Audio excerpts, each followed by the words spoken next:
Shalom ప్రభువైన యేసుక్రీస్తు నామములో మీ అందరికీ సమాధానము కలుగును గాక. This is Nehemiah from the heart of Israel, Jerusalem. yes, దేవుని యొక్క మహాకృపను బట్టి మరొక ప్రాముఖ్యమైన అంశంతో మీ ముందుకు రావడానికి దేవుడు కృప చూపించి ఉన్నాడు. థంబ్నెయిల్ చూడడంతో మీకు అర్థమయ్యే ఉంటుంది మనము ఏ సబ్జెక్ట్ ని పరిశీలించబోతున్నాము అనేసి. అవును, యేసుక్రీస్తు ప్రభుల వారు అంజూరపు చెట్టును శపించడానికి గల ప్రాముఖ్యమైన కారణం ఏమిటి అనేది మనము అంజూరపు చెట్టు దగ్గరికి వెళ్ళి పరిశీలించబోతూ ఉంటున్నాము. చాలా చాలా ప్రాముఖ్యమైన అంశము. ఎవరు మిస్ అవ్వకుండా ప్రతి ఒక్కరూ తప్పకుండా చివరకు చూడవలసిందిగా మనవి చేస్తూ ఉంటున్నాను. ఇక్కడ గమనించినట్లయితే ఒలివ చెట్టు కనబడుతూ ఉన్నది చక్కగా. చాలా బాగుంది ఒలివ చెట్టు నీడ. ఇక్కడ మా ఇంటికి పక్కనే అన్నట్టు ఈ యొక్క గార్డెన్ అనేది. చాలా ఒలివ చెట్లు ఉంటాయి ఇక్కడ. అండ్ అప్పుడప్పుడు వచ్చి ఈ స్థలంలో కూర్చుంటూ ఉంటాను అన్నట్టు. చూస్తే మీకు అర్థమవుతుంది.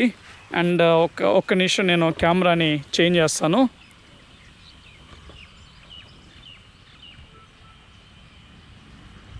కనబడుతుందా? ఇదిగో ఇక్కడ ఒక ఒలివ చెట్టు ఉన్నది చూడండి. అండ్ అటు తర్వాత ఇక్కడ ఒక ఒలివ చెట్టు. అండ్ ఇక్కడ మొత్తం ఒలివ చెట్లే. అక్కడ మొత్తం ఒలివ చెట్లే ఉన్నాయి. అండ్ మీకు ఒక ప్రాముఖ్యమైన చెట్టును కూడా చూపిస్తాను రండి. ఓకే, మనం ఆ చెట్టు దగ్గరికి వెళ్ళి ఆ చెట్టు కింద కూర్చొని కొన్ని విషయాలు మనం మాట్లాడుకుందాము.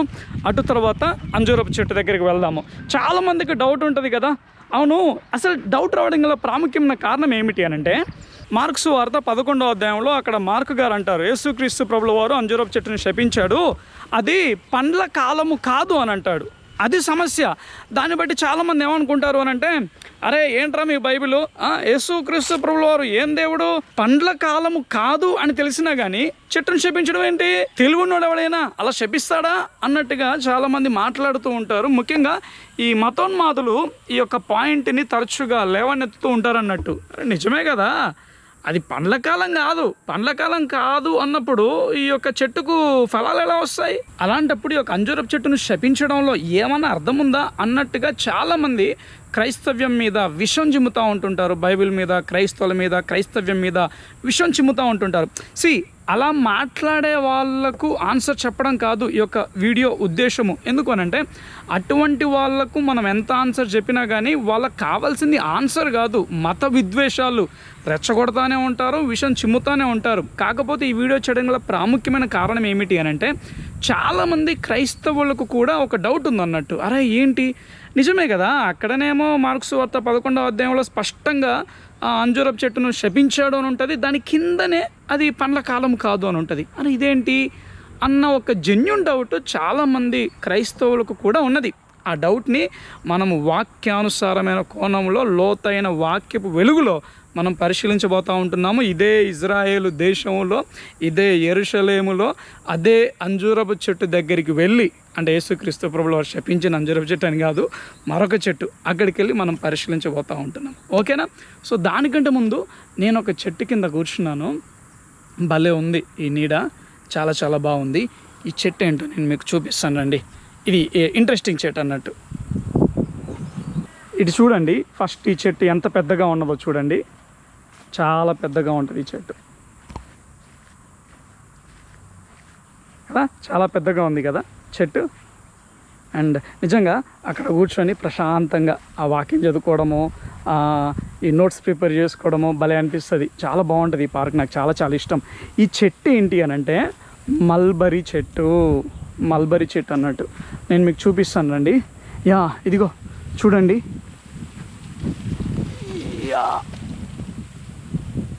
మల్బరీ కనబడుతుందా పండ్లు? ఇంకా ఇవి అంటే ఇప్పుడిప్పుడే కాస్తూ ఉన్నాయి అన్నట్టు, పూర్తిగా ఇవి పండు కాలేదు ఈ చెట్టు. నేను వేరే బ్రాంచెస్ చూపిస్తాను. నేను ఒక 2 వీక్స్ బ్యాక్ వచ్చినప్పుడు చాలా ఉండే. ఇదిగో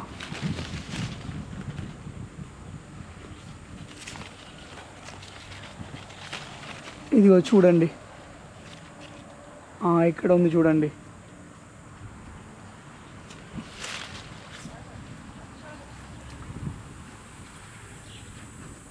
ఓకే, ఇది ఎక్కి చూపిస్తాను నేను మీకు. ఇదిగో చూడండి, మల్బరీ కాయలు ఫుల్ కాస్తాయి అన్నట్టు. ఇప్పుడే స్టార్టింగ్. ఇదిగో చూడండి. యాక్చువల్గా గుత్తులుగా కాస్తాయి.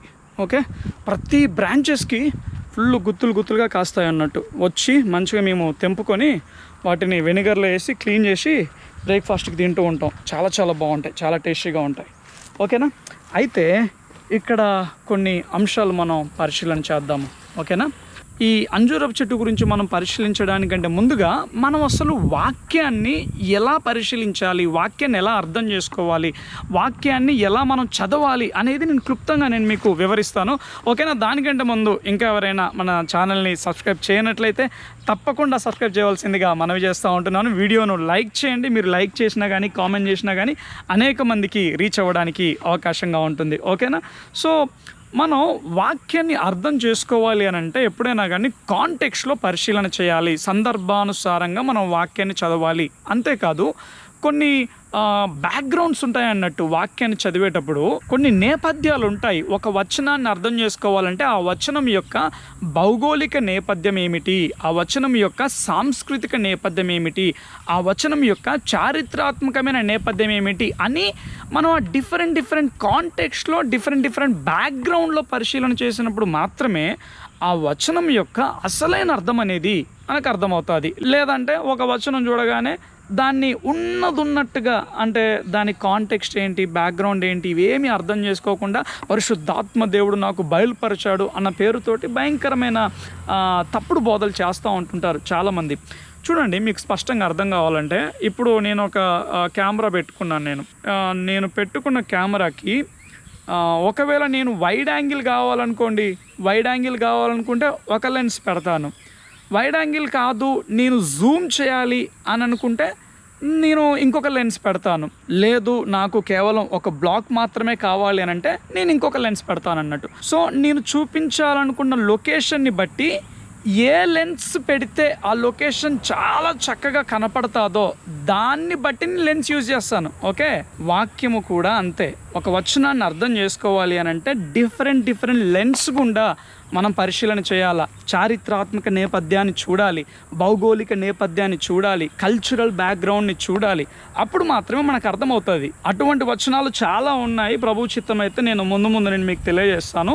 ఈ యొక్క అంజూరపు చెట్టు విషయము కూడా మనము ఆ రకంగా ఆ లెన్స్ల గుండా పరిశీలన చేస్తేనే మనకు అర్థమవుతుంది. ఇక్కడ భౌగోళిక నేపథ్యం ఏంటి, వ్యవసాయ నేపథ్యం ఏంటి అనేది పరిశీలన చేస్తే మనకు అర్థమవుతుంది. ఓకేనా, ఇప్పుడు మనం ఆలస్యం చేయకుండా అంజూరపు చెట్టు దగ్గరికి వెళ్దాం పదండి. ఇక్కడ ఒక 3-4 చెట్లు ఉన్నాయి. ఆ 3-4 చెట్లు చూపిస్తాను. ఫస్ట్ చిన్న చెట్టు చూపిస్తాను నేను మీకు, అటు తర్వాత పెద్ద చెట్టు దగ్గరికి వెళ్దాం. ఓకేనా, మరలా చెబుతూ ఉన్నాను, ఇంకా ఎవరైనా సబ్స్క్రైబ్ చేయనట్లయితే తప్పకుండా సబ్స్క్రైబ్ చేయండి, లైక్ చేయడం మర్చిపోమాకండి.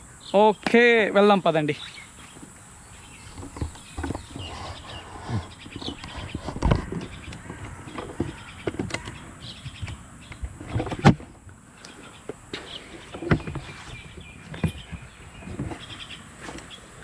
ఎస్, సో ఇది పార్క్ అన్నట్టు.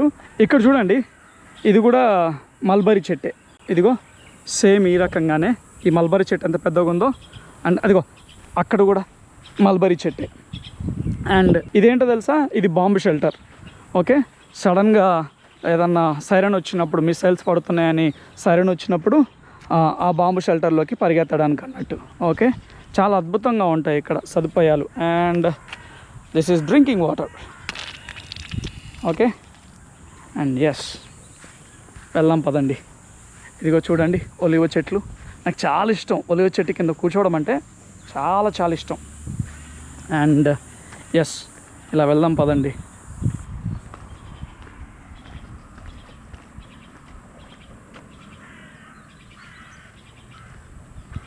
ఓకే, వచ్చేస్తుంది అంజూరపు చెట్టు. అంజూరపు చెట్టు చిగురించుచున్నది. ఎస్, అంజూరపు చెట్టు వచ్చేసింది. ఒక నిమిషం, నేను ఇలా కిందికి వెళ్తాను. 1 moment. ఎస్, ఇది అంజూరపు చెట్టు, చిన్న చెట్టు ఇది. ఓకేనా, చూడండి అంజూరపు కాయలు కనబడుతూ ఉన్నాయా? ఎస్, ఈ చిన్న చెట్టే కానీ చూడండి కాయలు. ఇదిగో ఇక్కడో కాయ, ఇక్కడో కాయ, ఇక్కడ ప్రతి బ్రాంచ్కి కాయలు ఉన్నాయి. ప్రతి బ్రాంచ్కి ఇది చూడండి. ఇదిగో ఇక్కడో కాయ, ఇక్కడ కాయలు, అండ్ ఇక్కడ కూడా అంజూరపు కాయలు. ఎవ్రీ బ్రాంచ్, ప్రతి బ్రాంచ్ కాయలు ఉన్నాయి. అంజూరపు కాయలు నాకు చాలా చాలా ఇష్టం తెలుసా. అంజూరపు కాయ చాలా ఇష్టం. అంజూరపు పండ్లు బాగా ఇష్టంగా తింటాను. సీజన్ వచ్చినప్పుడు అయితే ఫుల్ తింటాను. అండ్ ఎస్, ఇక్కడ రండి. ఎస్, ఇక్కడ ఇది ఒక అంజూరపు చెట్టు. ఇది కొంచెం పెద్దగా ఉన్నది చూడండి. ఇదిగో కొంచెం దగ్గరికి వెళ్ళి చూపిస్తాను చూడండి. ఆకుల చాటున దాగి ఉన్నది అంజూరపు కాయ. ఇదిగో ఇదిగో మొత్తం అంటే ఆకుల చాటున ఉన్నాయి. ఇక్కడ కనపడుతుందా చూడండి మీకు. ఎస్, ఇదిగో కనబడుతుంది కదా. ఇదిగో ఇక్కడ కూడా చాలా అద్భుతంగా ఉంది. ఇదిగో కొన్ని పండ్లు చూడండి కింద పడిపోయాయి అన్నట్టు. కొన్ని పండ్లు మొత్తం పండి వాడిపోయాయి అన్నట్టు. ఇదిగో ఓకే, నేను మీకు పెద్ద చెట్టుని చూపిస్తాను పదండి. ఓకే, సో ఈ అంజూరపు చెట్టుని చూసాము అండ్ ఈ అంజూరపు చెట్టుని చూసాము. పెద్ద చెట్టు దగ్గరికి వెళ్దాం పదండి. యాక్చువల్గా కొన్నిసార్లు మేము ఇలా రోడ్డు మీద వెళ్తూ ఉంటున్నప్పుడు అంజూరపు చెట్లు కనబడతాయి అన్నట్టు. చెట్టు మీదనే మంచిగా పండిపోతాయి ఈ అంజూరపు కాయలు. భలే టేస్ట్ ఉంటాయి తెలుసా. చెట్టు మీద పండినవి ఆ పండ్లు ఎంత తీయగా ఉంటాయో, భలే టేస్టీగా ఉంటాయి, ఫ్రెష్గా చాలా బాగుంటాయి అన్నట్టు. అండ్ యా, పెద్ద చెట్టు దగ్గరికి వెళ్దాము. Thank you lord. నిజంగా దేవుడు కృప చూపించాడు ఈ రకంగా ప్రతి ఒక్కటి నేను మీకు చూపించడానికి. అండ్ యా, నెక్స్ట్ వీక్ కాకుండా నెక్స్ట్ వీకే, ఈ వీక్ అంటే ఈరోజు సండే కదా, అంటే ఈరోజు సండే రోజు షూట్ చేస్తూ ఉంటున్నాను నేను. ఈ సాటర్డే నేను మరొక ప్లేస్ని షూట్ చేయబోతూ ఉంటున్నాను. చాలా ప్రాముఖ్యమైన ప్లేస్. నేను మీకు చెప్పాను కదా సమయల్ సమాధి చూపిస్తాను అనేసి. ఆ సమయల్ సమాధి షూట్ చేస్తాను అండ్ ఇంకా స్టార్ట్ చేస్తాను. ఇంకా పెళ్ళి అయిపోయింది, తీసుకోవాల్సిన రెస్ట్ తీసుకున్న, సంబరం అయిపోయింది, కానీ ఇంకా మనం స్టార్ట్ చేయాలా. ఓకే, అండ్ స్టేసీ కూడా, ఆశ్రమ గారు, తను కూడా తనే పుష్ చేస్తూ ఉంటుంది, పద షూట్ చేయాలి అనేసి. Okay, and wonderful. పెద్ద చెట్టు దగ్గరికి వచ్చేసాం. ఇదే అంజూరపు చెట్టు. ఓకే, ఇంకా పెద్దగా ఉంటుంది, కానీ ఇక్కడ మన పరిసరాలలో కొంత పెద్దగా ఉన్న చెట్టు అంటే ఈ చెట్టే. ఓకే, అండ్ ఇక్కడ ఇంకా 2-3 చిన్న చెట్లు కూడా ఉన్నాయి, అవి కూడా చూపిస్తానండి.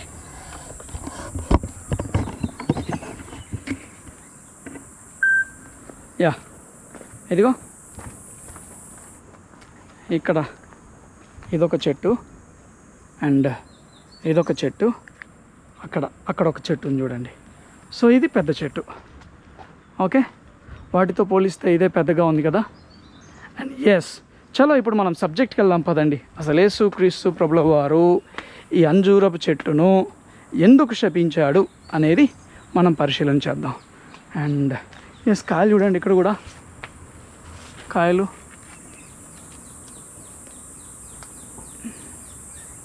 ఈ చెట్టు కాయలు ఎక్కువగా ఉన్నాయి. అండ్ ఎస్, చూడండి, నాకు వాక్యానికి సంబంధించిన ప్రాంతాలు కానీ, చెట్లు కానీ, జంతువులు కానీ ఇవి తారసపడినప్పుడు భలే సంతోషం వేస్తుంది, చాలా చాలా సంతోషం వేస్తుంది.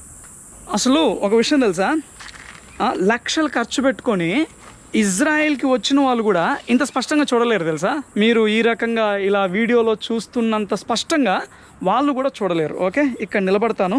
ఈ బ్రాంచ్ బాగుంది, మంచిగా మీరు కాయలు కూడా చూడడానికి. ఓకే, కొంతకాలం అయితే అంటే ఇంకొక 2 months అయితే జూన్ నుండి స్టార్ట్ అవుతుంది అన్నట్టు. ఇది ఏమంటారు, మొగ్గ వేయడము, అటు తర్వాత అది పిందగా మారడము, అండ్ అటు తర్వాత అది చక్కగా పండుగ మారడం అనేది జూన్ నుండి స్టార్ట్ అవుతుంది. సెప్టెంబర్కి అంత మంచిగా పండిపోతాయి, అప్పుడు మార్కెట్లోకి వస్తాయి, అప్పుడు తినొచ్చు మంచిగా. ఓకే, సో యాక్చువల్గా మనం అసలు యేసుక్రీస్తు ప్రభుల వారు ఎందుకు శపించాడు అన్న మాటకు వస్తే, మనకు మార్క్స్ వార్త 11వ అధ్యాయము 13వ వచనంలోనే జవాబు ఉన్నదన్నట్టు. ఆకులు గల ఒక అంజూరపు చెట్టును దూరం నుండి చూచి దాని మీద ఏమైనాను దొరుకునేమో అని వచ్చెను. దాని యొద్దకు వచ్చి చూడగా ఆకులు తప్ప మరేమీ కనబడలేదు, ఏలైనగా అది అంజూరపు పండ్ల కాలము కాదు. మనం ఏంటంటే కేవలం అంజూరపు పండ్ల కాలము కాదు అని వాక్యంలో ఉంది కదా, అట్లెట్లా శపిస్తాడు దేవుడు అన్నట్టుగా చాలామంది భ్రమపడతా ఉంటుంటారు. దయచేసి గమనించండి, ఎస్, అది అంజూరపు పండ్ల కాలము కాదు. యేసుక్రీస్తు ప్రభుల వారు ఏ సీజన్లో దీన్ని శపించాడు అని అంటే పస్కా సీజన్లో. ఓకేనా? సో ఇది ఏ టైంలో జరిగిన సందర్భం అంటే యేసుక్రీస్తు ప్రభుల వారు సిలువ వేయబడడానికంటే ముందు ఆ చివరి వీక్ ఉంటుంది కదా, లాస్ట్ వీక్. ఓకే, ఆ వీక్లో జరిగిన సంఘటన ఇది. జస్ట్ అప్పుడే ఆయన యెరూషలేంకి వెళ్తాడు. ఏది ఒక గాడిద మీద ఊరేగుతూ వెళ్తాడు కదా, మట్టల ఆదివారం అంటాం కదా మనము. సో ఆ రకంగా ఆయన గాడిద మీద ఊరేగుతూ యెరూషలేంకి వెళ్ళి మరలా ఆయన ఏం చేస్తాడు అని అంటే ఆ రోజు సాయంత్రం బేతనియాకి వెళ్తాడు. బేతనియా అంటే ఏంటి? లాజర్ వాళ్ళ ఇల్లు. మార్తా మరియా లాజర్ గారు ఉన్నారు కదా, వాళ్ళ ఇల్లు బేతనియాలో ఉంటుంది అన్నట్టు. వాళ్ళ ఊరు బేతనియా, యెరూషలేంకి దగ్గరలో ఉంటుంది అది. ఓకే, ఆ యొక్క ఒలీవ కొండకు సమీపంలో ఉంటుంది అన్నట్టు యొక్క బేతనియా గ్రామం అనేది. సో యేసుక్రీస్తు ప్రభువు వారు మట్టలాదివారం రోజు యెరూషలేంకి వెళ్ళి దేవాలయంలోకి వెళ్ళి అటు తర్వాత బేతనీకి వెళ్తాడు. బేతనీకి వెళ్ళి మళ్ళీ next day early in the morning ఆయన నడుచుకుంటూ వస్తూ ఉంటున్నప్పుడు ఈ రకంగా అంజూరపు చెట్టు కనపడుతుంది. అంజూరపు చెట్టు కనపడగానే దాన్ని శపించేస్తాడు. అయితే ఇక్కడ గమనించవలసింది ఏంటి అని అంటే ఆ వచనంలోనే మనకు జవాబు ఉంది. అక్కడ ఏమనుంది మళ్ళీ ఒకసారి చదువుదాం రండి. వాక్యంలో మెన్షన్ చేయబడిన ప్రతి పదము చాలా ఇంపార్టెంట్ అని మనకు ఇటువంటి సందర్భాల్లోనే అర్థమవుతుంది. ఆకులు గల ఒక అంజూరపు చెట్టు, ఆకులు గల ఒక అంజూరపు చెట్టు. అసలు ఆకులు గల అని ఎందుకు మెన్షన్ చేయాలా? ఎందుకు మెన్షన్ చేయాలి చెప్పండి? యేసుక్రీస్తు ప్రభువు వారు చెట్టును చూశాడు, పండ్లు ఏమీ లేవు, శపించేయచ్చు. అటువంటి దానికి ఆకులు గల అంజూరపు చెట్టు అని ఎందుకు మెన్షన్ చేయాలి? మెన్షన్ చేసిన ప్రతి పదం వెనకాల ఒక అర్థం ఉంటుంది. సో ఇప్పుడు మనము ఇజ్రాయెల్ దేశంలో ఉన్న చెట్ల నేపథ్యంలోకి వచ్చేద్దాం మనం. సో ఈ యొక్క అంజూరపు చెట్టు పస్కా సమయంలో పండ్లను ఇవ్వదు. కాకపోతే కొన్ని చెట్లు ఉంటాయి అన్నట్టు. కొన్ని చెట్లు ఈ చెట్ల గురించి మనకు మిష్నాలో, యూదుల గ్రంథమైన మిష్నా, అలాగే జెరూసలేం తల్ముద్లో కూడా మెన్షన్ చేయబడడం జరిగింది. కొన్ని చెట్లు అంటే కొన్ని అంజూరపు చెట్లు ఏంటంటే సంవత్సరంలో డిఫరెంట్ సీజన్లో అవి కాస్తూనే ఉంటాయి అన్నట్టు. పర్టికులర్ సీజన్ అనే కాదు, చాలా మెజారిటీ ఆఫ్ చెట్లు ఏంటంటే పర్టికులర్ సీజన్లో మాత్రమే కాపు కాస్తాయి. కొన్ని చెట్లు ఏంటంటే డిఫరెంట్ సీజన్లో కూడా కాపు కాస్తాయి. అయితే ఇంకోటి ఏంటి అని అంటే రెగ్యులర్ సీజన్లో కాపు కాసే చెట్లు కూడా అవి కాపు కాయడానికంటే ముందుగా ఈ రకంగా, ఇదిగో చూడండి, ఈ రకంగా ఈ యొక్క అంజూరపు ఫలాలను ఇవ్వడానికంటే ముందుగా వాటికి ఫుల్గా ఇలా పచ్చగా ఆకులు వచ్చేస్తాయి. పచ్చగా ఆకులు వచ్చేస్తాయి. ఫస్ట్ మొత్తం ఆకులు వచ్చేస్తాయి. ఓకే, ఆకులు వస్తున్నాయి అని అంటే దాని అర్థం ఏంటి అని అంటే ఆ చెట్టుకు పండ్లు ఉన్నాయి అని అర్థం. ఓకే, సో ఇప్పుడు ఆకులు ఉన్నాయి బ్రదర్, మరి ఆకులు ఉన్నాయి కానీ ఇదిగో మరి పండ్లు కూడా ఉన్నాయి, ఈ పండ్లను ఎవడైనా తింటాడా, ఇంత కచ్చగా ఉన్నాయి కదా అని మీరు అనుకోవచ్చు. ఓకే, ఈ పండ్లు కాయడానికంటే ముందుగా, ఇదిగో ఈ పండ్లు కాయడానికంటే ముందుగా ఆకులు రాగానే, ఆకులు వచ్చాక కానీ ఆకులు వచ్చేటప్పుడు కానీ ఒక మొగ్గ వంటి ఒక సబ్స్టెన్స్ వస్తుంది ఈ చెట్టు నుండి. ఓకే, ఒక మొగ్గ వలె, పింద వలె ఒకటి వస్తుంది అన్నట్టు. అది కూడా తినేదే. అర్థమవుతుందా? పండు కాదు, పండు కంటే ముందు మొగ్గ మాదిరిగా, పిందె మాదిరిగా ఒకటి వస్తుంది, అది కూడా తినేదే. ఆ తినే పదార్థాన్ని ఇక్కడ మిడిల్ ఈస్ట్ లో, ముఖ్యంగా ఇజ్రాయేలీ దేశ భూభాగంలో ఏమని పిలుస్తారు అని అంటే తాష్ అని పిలుస్తారు. తాష్, TAQSH. ఇది అరాబిక్ పదం అన్నట్టు. అర్థమవుతుందా? సో ఈ యొక్క అంజూరపు పండు కాయడానికంటే ముందు ఒక పిందె మాదిరిగా వచ్చే పదార్థాన్ని తాష్ అని అంటారు. అది తినడానికి ఉపయోగపడే పదార్థము. చాలా మంది దాన్ని తింటారు, ఇష్టంగా తింటారు. మీరు దీని గురించి ఇంకా వివరంగా తెలుసుకోవాలి అనుకుంటే గూగుల్లోకి వెళ్ళి వాట్ ఈజ్ TAQSH అని టైప్ చేయండి. మీ అంతటి మీరే ఆ వివరణ మొత్తం చదవచ్చు. యెరూషలేముకు యాత్రకు వచ్చే యాత్రికులందరూ సో ఆ టైంలో ఆ మార్గం మధ్యలో వెళుతూ ఉన్నప్పుడు ఆ మొగ్గ వంటి, పిందె వంటి కాయ ఉంటుంది చూడండి, దాన్ని తింటారన్నట్టు. ఆ పిందె వంటి తినే సబ్స్టెన్స్ ఈ యొక్క చెట్టుకు పూసింది, కాసింది అని వాళ్ళకి ఎలా తెలుస్తుంది అని అంటే ఆకులను బట్టి. ఆకులంతా పచ్చగా చూడండి ఎలా ఉన్నాయో, ఆకులంతా పచ్చగా. ఓకే, సో ఈ రకంగా ఆకులంతా పచ్చగా ఉన్నాయి అని అంటే ఓకే, ఆ తినే సబ్స్టెన్స్ ఉందిరా అనేసి వాళ్ళు వెళ్తారు అన్నట్టు. వెళ్ళి చెక్ చేస్తారు, ఆ సబ్స్టెన్స్ ఉంది అని అంటే తింటారు.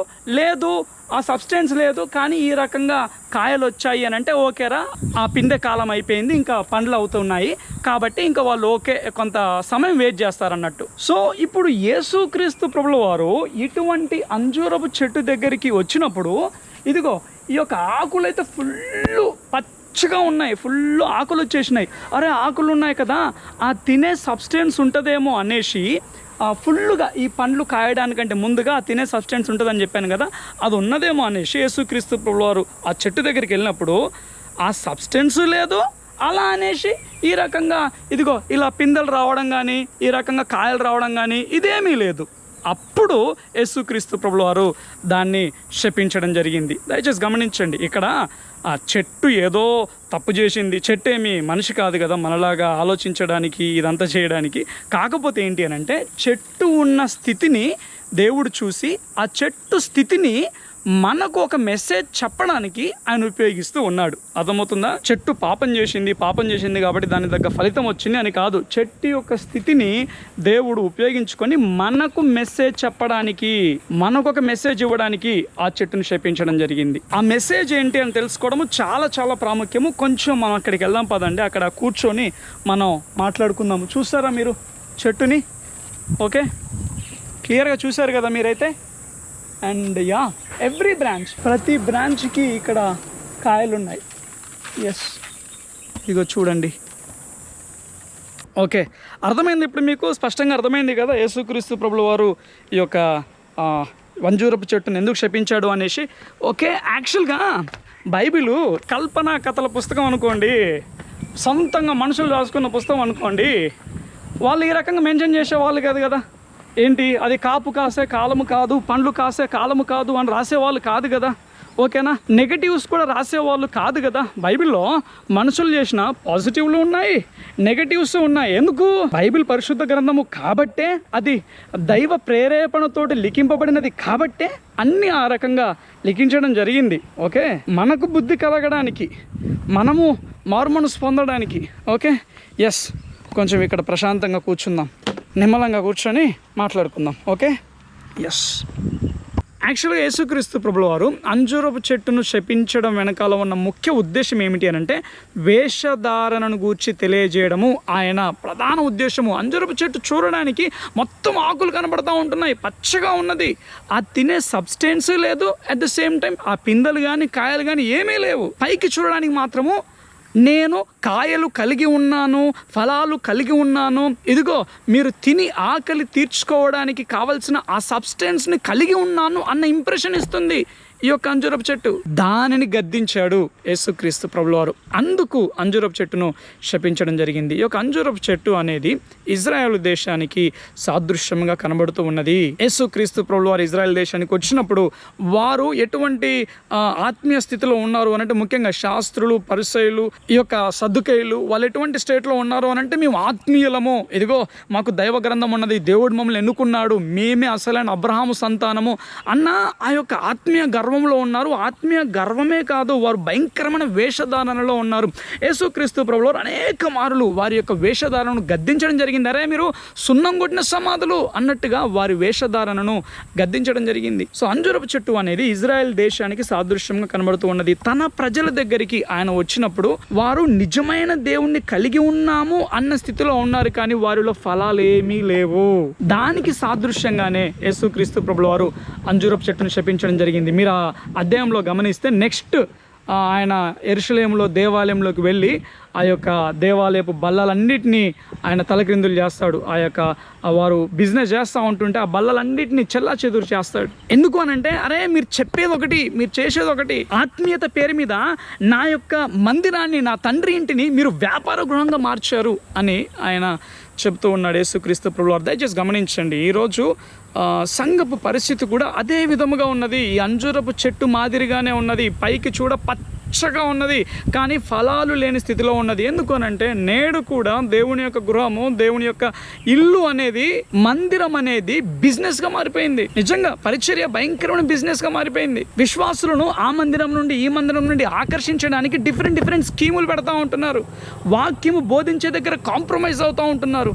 పశ్చాత్తాపంతో కూడిన వాక్యము, పరిశుద్ధతతో కూడిన వాక్యము, దేవుడి కొరకు మండింపబడే వాక్యము, ఎముకలలో సైతము అగ్ని అభిషేకము చేత నింపబడే వాక్యము తగ్గిపోయింది. ఇప్పుడు వాక్యాలన్నీ ఏంటి?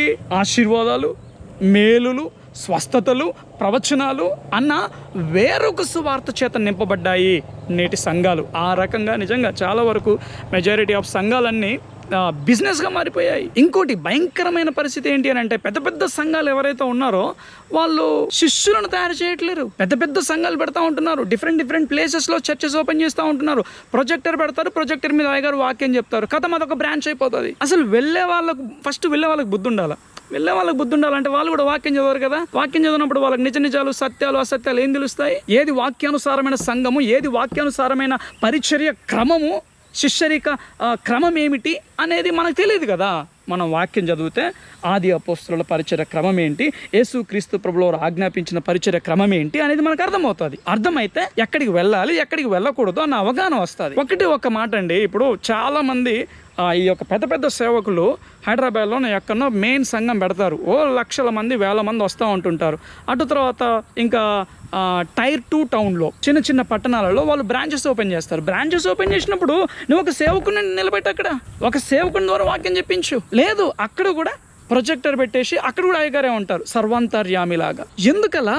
ఇప్పుడు దేవదాస్ అయ్యగారు ఉన్నారు, భక్త సింగ్ గారు ఉన్నారు, హెబ్రోన్ భక్త సింగ్ గారు గొప్ప పరిచయం చేశారు. అయ్యగారు భక్త సింగ్ గారు ఆయన ఏం చేసినాడు? శిష్యులను తయారు చేసినాడు.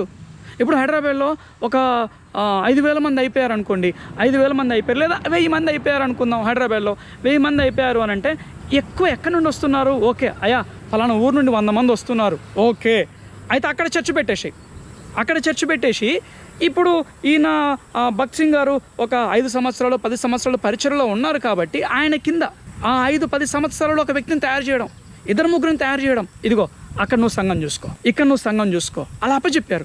దేవదాసయ్య గారు అలా అప్పచెప్పారు, యేసన్న గారు అలా అప్పచెప్పారు. కానీ ఇప్పుడు అటువంటి పరిచర్య ఎక్కడుంది? అటువంటి పరిచర్య లేదు. ఎందుకు అటువంటి పరిచర్య లేదు అని అంటే, దైవ సేవకులలో ఇన్సెక్యూరిటీ, అభద్రతా భావం. అయ్య బాబోయ్, వీడికి అప్పచెప్తే వీడు ఆ సంఘాన్ని ఆడ కాజేస్తాడు, అయ్య బాబోయ్ వీడికి ఇచ్చేస్తే రేపో మాపో విశ్వాసులందరినీ ఆయన వైపు ఆకర్షించుకొని ఇంకో దగ్గర సంఘం పెట్టేస్తాడేమో. ఆ అభద్రతా భావం ఎందుకు అంటే, సంఘము పరిచర్య అనేది వారి సొంత ఆస్తిలాగా భావిస్తూ ఉంటున్నారు. ఇప్పుడు ఒక మల్టీనేషనల్ కంపెనీ ఉంది, సాఫ్ట్వేర్ కంపెనీ తండ్రి ఏం చేస్తాడు? కంపెనీని బాగా డెవలప్ చేస్తాడు, బ్రాంచెస్ పెడతాడు. బ్రాంచెస్ పెట్టినా కానీ మొత్తం వాళ్ళ కొడుకు పేరు మీదనో కూతురు పేరు మీదనో వాళ్ళకు వచ్చేలాగా ఆయన డాక్యుమెంట్స్ అన్ని సెట్ చేస్తాడు. ఎందుకు? ఆయన తన సొంత ఆస్తి కాబట్టి. అఫ్కోర్స్ ఇప్పుడు మందిరాలు కూడా, పరిచర్యలు కూడా ఆ రకంగా సొంత ఆస్తిలాగా మారిపోయింది. నా తర్వాత ఇవన్నీ నా కొడుకు కంట్రోల్లో ఉండాలి, నా తర్వాత ఇవన్నీ నా బిడ్డ కంట్రోల్లో ఉండాలి. ఆ అభద్రతా భావం ఉంది కాబట్టే ఎవరు కూడా శిష్యుల్ని తయారు చేయట్లేరు. ఎవరన్నా శిష్యుల్ని తయారు చేసినా కానీ వాళ్ళు ఎంతవరకు ఉంటారో తెలుసా? బల్ల ఆరాధన ఇవ్వడం, రొట్టె ద్రాక్షరసం అందించడం వరకు. వచ్చే వాళ్ళు ఉంటారు కదా, విశ్వాసులు వచ్చేవాళ్ళు వస్తున్నప్పుడు అమ్మగారు ప్రైజ్ అలాట్, అయ్యగారు ప్రైజ్ అలాట్ రండి అని ఏదో వాళ్ళకి ఫ్లయర్ ఇస్తారు. దాని తర్వాత దశమ భాగాలు ఇవ్వడానికి, కవర్లు అందించడానికి అంతవరకే ఉంటారు. 10 సంవత్సరాలు పరిచయం చేస్తున్నావే, 15 సంవత్సరాలు 20 సంవత్సరాలు పరిచయంలో ఉన్నావే, నీ వంటి దైవసేవకుడిని నువ్వు తయారు చేయలేవా? నీ వంటి దైవసేవకుని తయారు చేసి ఆ సంఘాలలో నువ్వు పెట్టలేవా? పెట్టము. ఎందుకు? బిజినెస్ పోతుంది కదా, కమిషన్ పోతుంది, మనకు వచ్చే కమిషన్లు పోతాయి కదా. నేను ఉన్నట్టు చెప్తా ఉంటున్నాను, అర్థమవుతుందా? కొంతమంది మహానుభావులు ఉంటారు, బ్రదర్ మనం తీర్పు తీర్చకూడదు బ్రదర్ అనేసి. తీర్పు తీర్చకూడదు అన్న వాక్యానికి అర్థమే తెలీదు, అది ఈజీగా మాట్లాడతారు, మనం తీర్పు తీర్చకూడదు అనేసి. తీర్పు తీర్చకూడదు అన్న మాటకి అర్థం తెలవాలి అని అంటే ఒక్కసారి నేను డిస్క్రిప్షన్లో లింక్ పెడతాను, ఈ వీడియో ఎండింగ్లో కూడా నేను ఆ లింక్ పెడతాను అన్నట్టు, అది చూడండి, అర్థమవుతుంది మీకు. ఆది అపోస్తలుల పరిచర్య క్రమం ఇది కాదు, అర్థమవుతుందా? వారి తర్వాత వారు సువార్థికులను, దైవ సేవకులను, శిష్యులను వారు తయారు చేశారు. ఈరోజు అటువంటి పరిస్థితి లేదు. దానిని యేసుక్రీస్తు ప్రభువారు వేషధారణ అంటూ ఉన్నాడు. అందుకే అరే చూడడానికి పచ్చ కనపడతా ఉంటున్నావు, చెప్పడానికి మాత్రం గద్దింపు వాక్యంతో చెబుతా ఉంటున్నావు, కానీ సంఘాన్ని బిజినెస్ చేసినావురా అనేసి దేవుడు తప్పకుండా మనల్ని లెక్క అడుగుతాడు. ఫలించని ప్రతి చెట్టు నరికివేయబడుతుంది. అండ్ మరొకటి గుర్తుపెట్టుకోండి, మనం దీన్ని వ్యక్తిగతంగా అప్లై చేసుకునే ఎడల మనల్ని మనం పరిశీలించుకుందాం. వేషధారణ నిజంగా మన ఆత్మీయ స్థితి ఎలా ఉన్నది? మత్తయి సువార్త 3వ అధ్యాయము 7వ వచనంలో మారు మనస్సుకు తగిన ఫలము ఫలించుడి అని వాక్యం తెలియజేస్తూ ఉంది. సంఘానికి వెళ్ళే వారమే, ఆత్మీయంగా కనపడే వారమే, ఆత్మీయులము అన్న పేరు కలిగిన వారమే, కానీ నిజముగా అటువంటి ఆత్మీయత మనలో ఉన్నదా? చాలామంది వారి జీవితాలలో పాపాన్ని పెట్టుకొని కూడా, రహస్య పాపాన్ని పెట్టుకొని కూడా పైకి ఆత్మీయతను కనపరుస్తూ ఉంటారు, వారిలో లేని ఆత్మీయతను ప్రదర్శిస్తూ ఉంటారు. ప్రార్థన చేయరు, వాక్యం చదవరు, కానీ సంఘానికి వెళ్ళినప్పుడు మాత్రము ఎంత ప్రార్థనా పర్రాలరా, అబ్బా ఎంత ఆత్మీయురాలరా అన్న ప్రదర్శనను మనం ప్రదర్శిస్తూ ఉంటాము. దానినే దేవుడు వేషధారణ అంటాడు. ఆ విషయంలో దేవుడు కాంప్రమైజ్ అవ్వడు. నిజంగా వేషకైనా పరలోకం ఉంటుందేమో కానీ వేషధారికి మాత్రం ఉండదు. అంత భయంకరమైన పాపం వేషధారణ అనేది. మనల్ని మనం పరిశీలించుకుందాం. నిజమే కదా, ఎక్కడైనా నాలో రహస్య పాపం ఉండి కూడా ఆ రహస్య పాపము ఒప్పుకోకుండా మారు మనస్సుకు తగిన ఫలము నేను ఫలించకుండా మందిరానికి వెళ్ళినప్పుడు, బంధువుల దగ్గరికి వెళ్ళినప్పుడు, ఈ యొక్క క్రిస్టియన్ సర్కిల్కి వెళ్ళినప్పుడు ఒక ఆత్మీయుడిగా నీవు వారికి కనపరుస్తూ ఉన్నావు అని అంటే మనం వేషధారులమే, తప్పకుండా మనం వేషధారులమే. దేవుడు అంటూ ఉంటున్నాడు, వేరు దగ్గరనే ఉంది గొడ్డలి, ఒక సమయం వస్తుంది నరికివేయబడుతుంది చెట్టు, ఫలించని ప్రతి చెట్టు నరికివేయబడుతుంది. కానీ కృపాకాలం ఆయన కృప చూపిస్తూ ఉంటున్నాడు. ఆయన కృప మనల్ని వెంటాడుతూ ఉన్నది. తోటమాలి వలె, అయ్యా కొంచెం సమయం ఇవ్వు దేవా, మారుతారు ప్రవ్వా, కొంచెం సమయం ఇవ్వు అంటూ యేసుక్రీస్తు ప్రభుల వారు తోటమాలి వలె మన కొరకు తండ్రికి విజ్ఞాపన చేస్తూ ఉన్నాడు.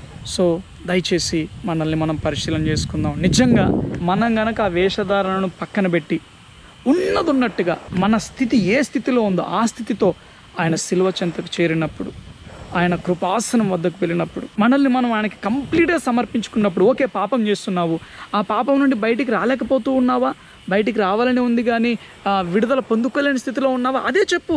ఆ కృపాసనం వద్దకు వెళ్ళి ఆయన సింహాసనం దగ్గరికి వెళ్ళి ప్రార్థనలు అదే మొరపెట్టుకో, అదే ఏడువు దేవుని దగ్గర, దేవుడు తప్పక విడుదల ఇస్తాడు. నిజంగా అటువంటి ఆత్మీయతను కనుక మనం జెన్యూన్గా కలిగి ఉన్నట్లయితే నీ ఫలము అనేకులకు ఆశీర్వాదకరంగా ఉంటుంది.